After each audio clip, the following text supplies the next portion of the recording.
Emma had felt something shifting inside her for months, but she never had the courage to name it. The feeling wasn't anger or disappointment, it was something quieter, deeper, something that grew slowly in the empty corners of her days. It was this strange loneliness that appeared even when she wasn't alone. She and her husband, Daniel, still lived under the same roof, still shared the same bed, still stood in the same kitchen every morning drinking coffee.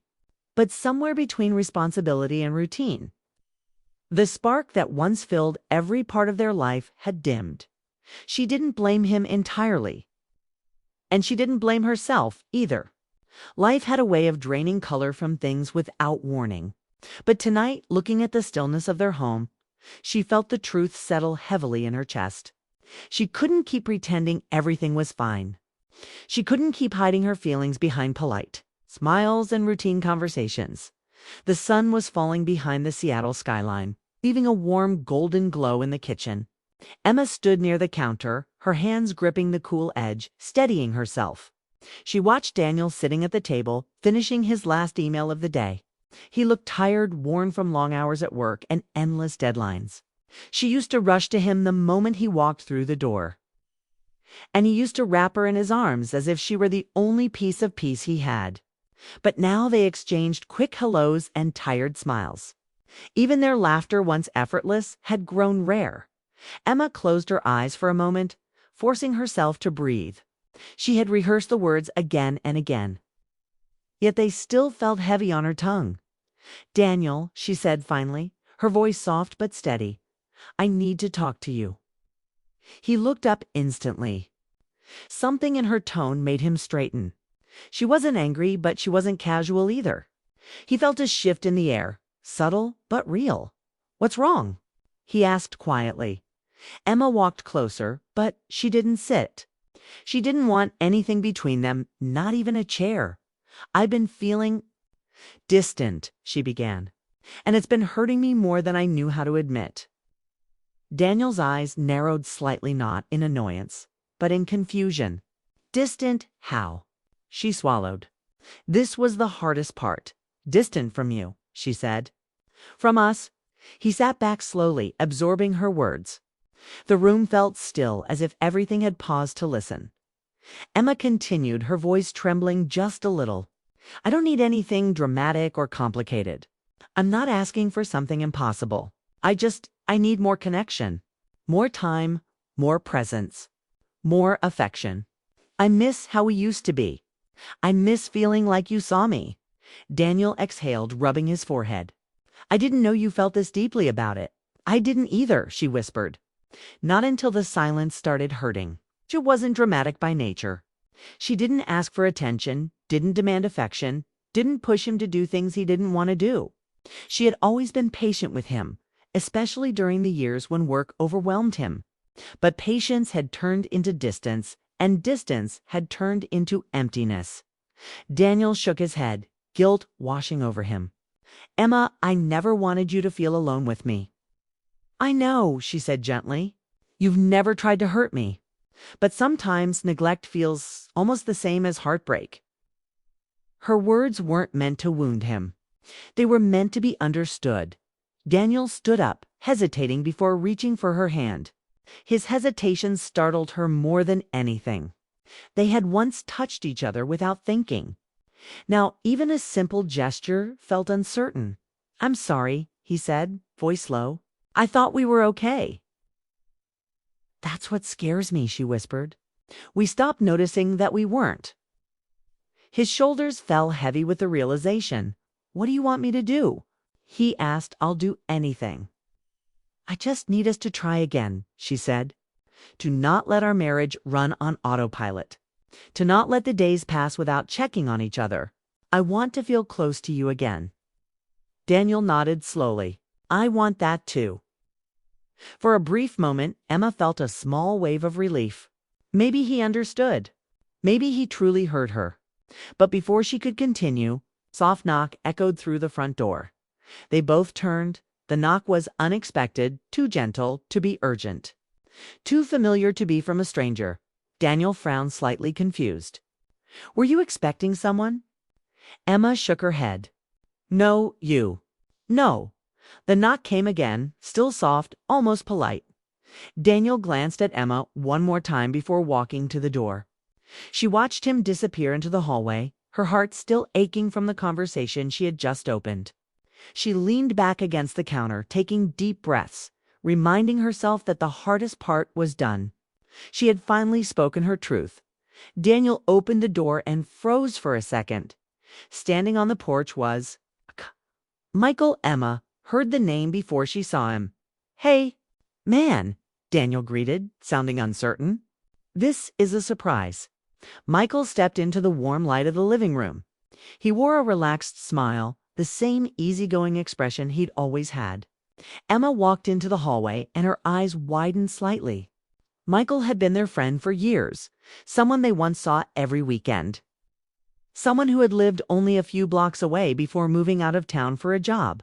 He had recently moved back to Seattle. They hadn't seen him properly yet. He held a small envelope in his hand. "I found something," he said, smiling at Emma. "Thought you'd want it."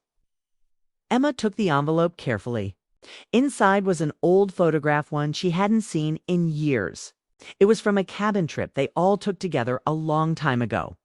She and Daniel were in the picture, arms wrapped tightly around each other, laughing as if nothing in the world could come between them. For a moment, the room grew painfully quiet.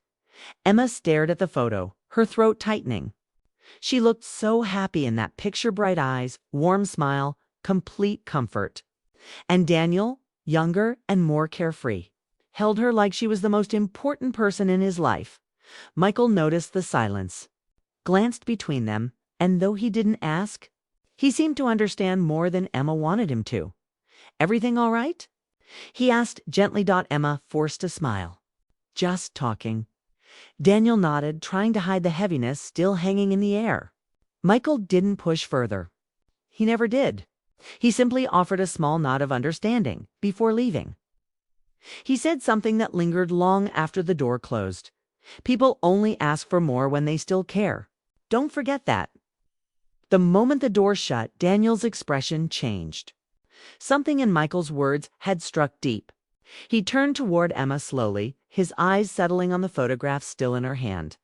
"I remember that day," Daniel said softly. Emma nodded, looking at the picture again. "We were so young, and so in love," he added quietly. "I wrapped you in my jacket because you were freezing." She laughed lightly. "You were freezing too." He smiled, a small, tired smile, but a real one. "I didn't care." For the first time in a long time, they shared a moment that felt real, gentle, fragile. Emma held the photograph to her chest. "I miss this version of us." Daniel stepped closer, careful but sincere. "I want to find that version again." She looked up at him, searching his face, trying to believe him. "Then we'll have to fight for it," she said softly.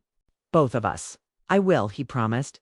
And yet, as she stood there, still holding the old photograph, a small voice inside her whispered a question she wasn't ready to say aloud. Would love be enough this time? The soft click of the front door closing echoed through the quiet house, leaving Emma and Daniel standing in a sudden, uneasy silence. Michael had left, but the weight of his words lingered in the air like a gentle warning. People only ask for more when they still care. Daniel's gaze met hers, full of emotion, and for the first time in months she felt a thread of hope tug at her heart. Maybe they could reclaim what they had lost. Maybe love, if nurtured carefully, could grow again. Daniel stepped closer, his movements deliberate, as if testing the fragile boundaries that had formed between them. Emma still held the old photograph, a snapshot of the happier version of their marriage. And she felt the contrast between then and now keenly. The photo showed two people completely in sync, laughing and carefree, while in real life they had stumbled through months of quiet distance and missed connection. Yet holding that picture seemed to create a bridge, a reminder of what was possible if they were willing to try. "I want to do better," Daniel said quietly, his voice full of sincerity. "Not tomorrow, not eventually. I want to start now." Emma looked up at him, searching for any hint of hesitation. She found none. Instead, She saw the same warmth and care that had drawn her to him years ago. "I want that too," she whispered, her voice shaking just enough to reveal how deeply she had missed this intimacy. It wasn't physical, at least not in a way that needed words. It was emotional. The kind that comes from being truly seen, heard, and valued by someone who knows every part of you. They moved closer, closing the space between them that months of routine and silence had created. Daniel reached for her hand, and this time she didn't flinch. Instead, she allowed herself to be held, letting the simple contact remind her that she wasn't alone. It was small, yet powerful. A gesture that carried the weight of promises and the potential of a new beginning. Emma took a deep breath, feeling the tension in her chest start to ease. She remembered the nights when they would sit for hours talking about everything and nothing. When their laughter was spontaneous and effortless. Those days had seemed endless back then. And now, in the quiet of their living room, she realized how much she had yearned for even a fraction of that connection again. The spark of longing was no longer a silent akit, had become a call to action. "Okay?" And Daniel was answering. "I don't need perfection," Emma said softly. "I just need you. Just us." Her eyes glistened with unshed tears. But this time they weren't tears of sadness. They were tears of hope, of longing finally met with attention and care. She had been craving connection for so long that even a small gesture of commitment felt monumental. Daniel nodded, understanding more than words could convey. "I'm here," he said simply. "I'm not going anywhere. I'll fight for this every day, Emma, even on the days that aren't easy. Even when life tries to pull us apart again." His words were honest and deliberate. They carried the weight of reflection and accountability, showing that he had considered the gap that had formed between them and was willing to act. Emma felt her heart swell, a mixture of relief and lingering fear. Could they truly rebuild what had eroded?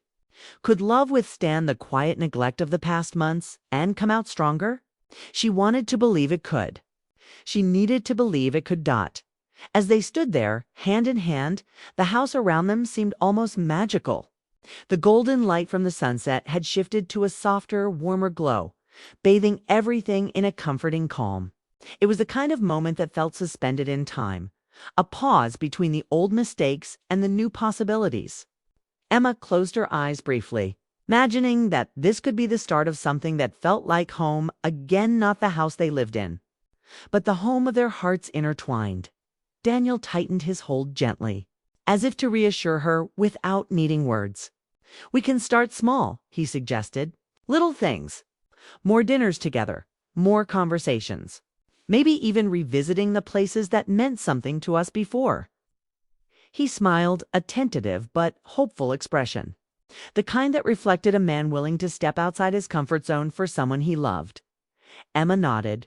"Yes, I think that's what I've needed all along. To feel noticed, to feel like us again. Not just in memories, not just in photos, but in reality, every day." The photograph she still held seemed to glow in the soft light, reminding her that what they had shared wasn't lost, it had simply paused. They had been through seasons of change. Life had demanded attention elsewhere. And in that process, the emotional closeness had faded.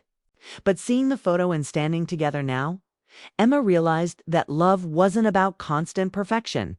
It was about choosing to be present, choosing to care even when life grew heavy, choosing to acknowledge the other person in small, meaningful ways. Daniel lowered his eyes for a moment, collecting his thoughts.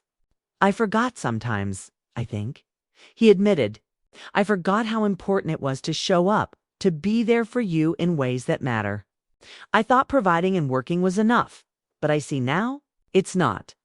It's the presence, the attention, the little moments. That's what makes us strong." Emma squeezed his hand. "I've always known you loved me. But love isn't enough when it's silent. I needed to feel it. I needed to feel you." Their connection, fragile as it was after months of distance, started to rebuild in that quiet room. There was no dramatic confession, no sudden emotional explosion, just two hearts quietly realigning, finding the rhythm that had been missing. And in that moment, Emma realized that the small efforts could make a world of difference. Love wasn't always grand gestures. Often it was the attentive look, the lingering touch, the words spoken softly that reminded each other of their importance. A gentle smile spread across Daniel's face. "We'll make it work," he said, and the conviction in his voice reassured Emma more than anything else. She felt a wave of gratitude, not just for his words, but for the fact that he had listened, really listened to what she had needed. The vulnerability she had shown could have been met with indifference, but instead it was met with care and intention. That mattered more than she could express. Emma set the photograph down on the table. A symbolic gesture of leaving the past in view but choosing to move forward. "I want to believe that we can be like that again," she said, nodding toward the picture. "Not exactly the same because we've grown, but with the same love and connection." Daniel leaned in slightly, brushing a strand of hair from her face. "Better," he whispered. "We can be better because now we know what matters." For the first time in a long time, Emma felt a lightness in her chest. The heaviness of loneliness and longing had been replaced by cautious hope. The journey wouldn't be instantaneous. She knew that. Life would still bring challenges, distractions, and obligations. But standing there, looking into Daniel's eyes, she felt a renewed commitment not just to the idea of marriage, but to the reality of partnership, to the work it required, and to the love that had never truly left.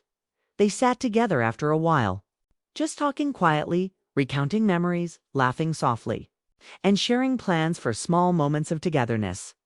It wasn't an elaborate or rushed attempt at rekindling, but a deliberate, thoughtful reconnection. Each word, each laugh, each shared glance was a stitch in the fabric of their renewed bond.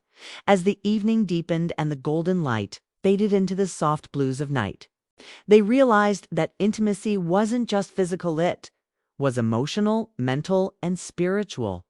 It was the unspoken understanding, the willingness to listen, the choice to care deeply every day. And in that understanding, Emma felt a warmth she hadn't realized she had missed so profoundly. Daniel felt it too, the reassurance that despite past missteps, they were committed to the same goal, to rediscover the love that had brought them together. Emma leaned against him slightly, her head resting near his shoulder. "Thank you for listening," she said softly, "for wanting to try." Daniel kissed the top of her head, a gentle gesture full of meaning. "Thank you for telling me what you needed," he replied, "for trusting me with it. I promise, this time I won't take it for granted." They remained like that for a while, quiet but connected, letting the comfort of presence speak louder than words. Outside, the city lights twinkled softly through the window, reflecting their private moment of reconciliation. The path ahead wasn't guaranteed to be easy, but it was theirs to walk together deliberately, with hearts open and minds aware. Yet, as much as hope filled the room, a subtle question lingered at the back of Emma's mind. Could they sustain this renewed closeness when life inevitably demanded attention elsewhere? Would they remember to keep showing up for each other when the days grew busy and routines returned? She didn't voice it. She trusted Daniel's commitment. But the awareness added a quiet tension beneath the warmth of their moment. It was realistic, human, and entirely natural. Love, after all, was not a static feeling. It required constant attention and care. They turned off the lights one by one, leaving only the soft glow of the night outside. Hand in hand, they moved toward the bedroom, a small act that felt symbolic of unity and partnership. Emma knew that every day moving forward would require effort from both of them. Small moments, consistent gestures, shared attention. These would be the pillars of their rekindled connection. But for now, in the quiet aftermath of a long conversation and an unexpected visit, they allowed themselves to simply exist together,